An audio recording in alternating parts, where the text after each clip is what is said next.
Good morning, students.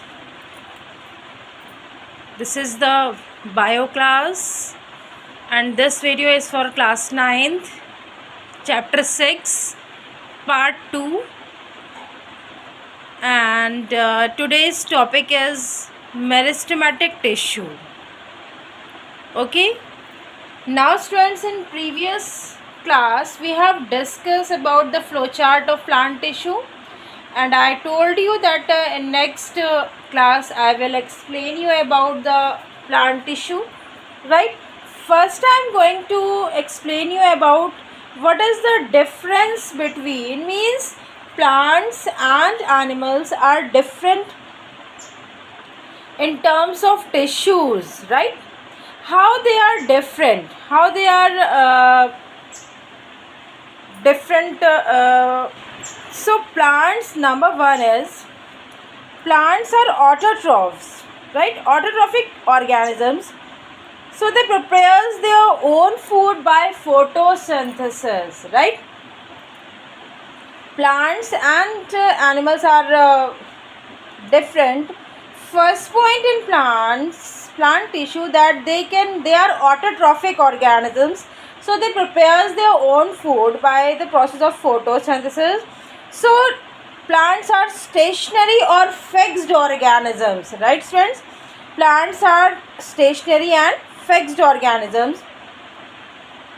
They do not move from one place to another in search of their food, right? So they do not consume much energy.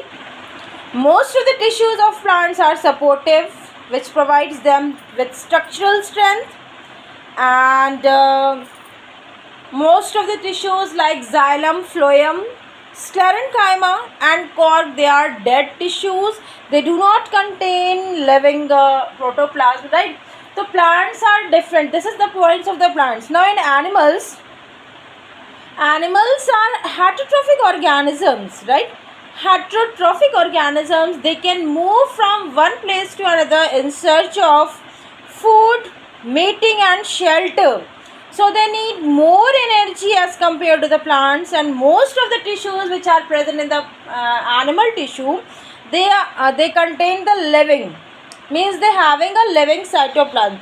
Another form I will tell you, that they can in plants, they divide for the growth and reproduction of the plants, right?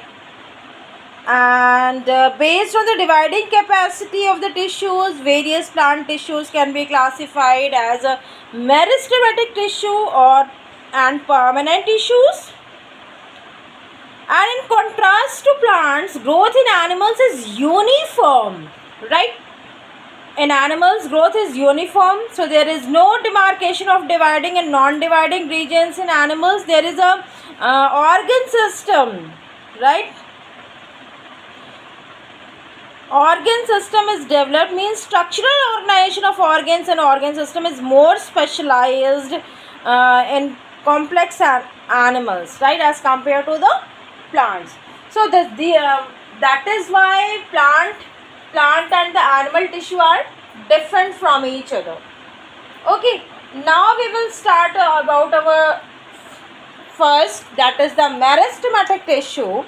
So meristematic tissue is also known as the meristem, right? It is also known as the meristem. So meristem, on the basis of the division, cells of meristem are continuous in division, right? Means they are the dividing tissue. Okay, meristematic tissues are the dividing tissue. So look at the diagram in page number 69. Figure 6.2, that is given. Look at this, I will make here.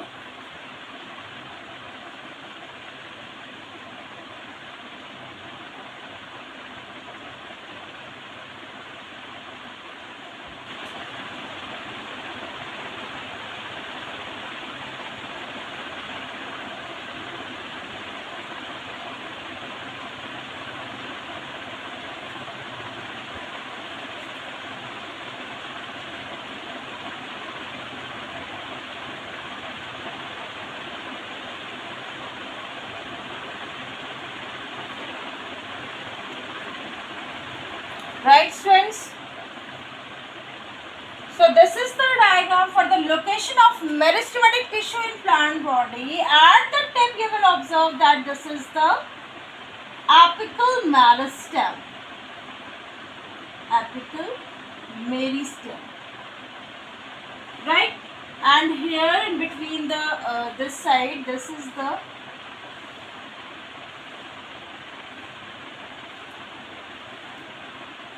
this portion is called the intercalary meristem. Intercalary meristem. And in the basal part, that there is a tissue that would be known as the lateral meristem.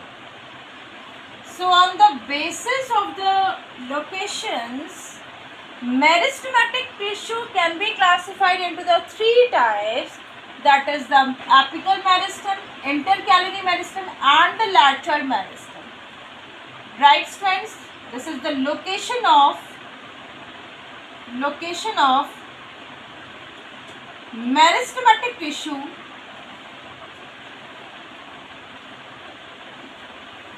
in plant body.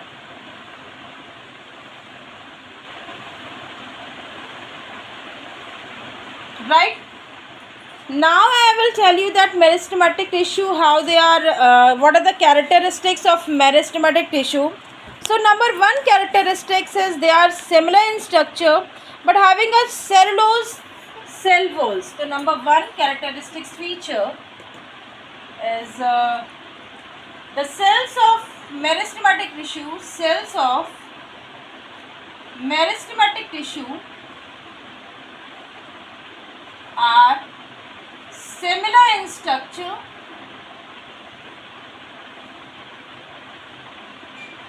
and have thin cellulose cell walls. Right? Number two, they are compactly arranged. The meristematic cells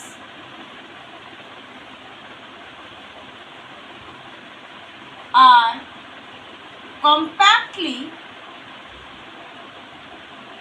arranged like this. Right? So you will observe that there is no intercellular space. Right, friends? There is no intercellular space. There is a nucleus and the cytoplasm. This is the cells. This is the meristematic tissue as cross section, right? CS, that means cross section. Okay, so cytoplasm, cell wall and nucleus. Right, friends? So compactly arranged and do not have intercellular spaces, as you will see in the diagram. Number third point, they contain dense or abundant cytoplasm.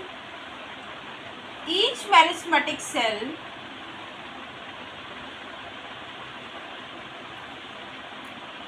contains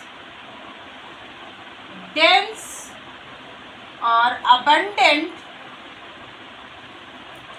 cytoplasm and a single nucleus. Right? Number fourth, they contain meristematic cells. The meristematic cells contain few vacuoles or no vacuoles at all. Right? So they are found at the growing region, at the where the part where growth occurs. So according to the position, it can be of the three types: apical, intercalary and the lateral meristem. Right, friends? So you can learn about the meristematic tissue. Now in next class I will explain you about the types of meristematic tissue. Okay students, thank you so much to all of you.